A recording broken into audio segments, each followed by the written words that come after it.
But Father Sirico, to you, he very moving, I think, multi-faith service at the 9/11 Museum this morning, in which those of many faiths got together to talk about the implementation of peace. But as we look at such a divided government in Washington, often very divided here in New York City, what stood out to you in that multi-faith service this morning? Well, I think what the Pope is trying to call us to is something beyond politics, something beyond the domination of politics in our lives. And this transcendent God who has created us in his image and likeness, who sees the value that as it says in the Hebrew scriptures, that eternity is inscribed in our hearts.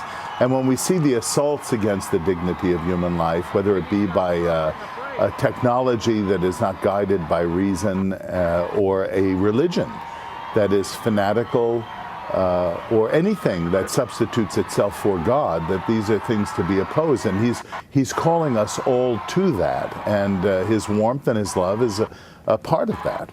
Father Sirico, I'd like to talk to you about what your parish, your congregation has been reacting. How has it been reacting as they watch the images of this very sort of glowing Pope? There's been so much positive reaction, but what have members of your congregation said?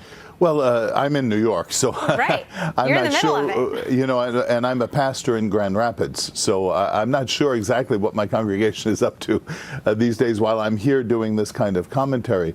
If I could just go back to the question you asked about economics, I think this is a great Pope. This is a man who loves the poor. And rightly, as Father Reese pointed out, he indicated in his speech to Congress, I was there during that session, that there's much to be said about business as a noble vocation that has provided jobs for the poor and needs to continue to do that. But this caricature that Father Reese has put forth of a libertarian capitalist economy that doesn't believe in any restraints on the market, I'm not sure who that is.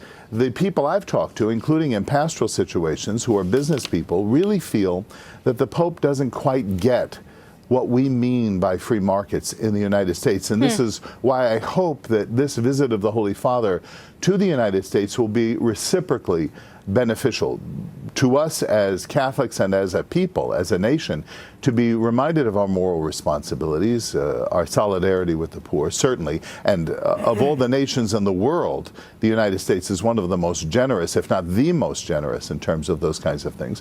But also for an encounter with the Holy Father, with business people who are moral people, who are engaged in profit-making organizations that are not evil and sinister and oppressive. Well, you certainly bring up a very strong point there.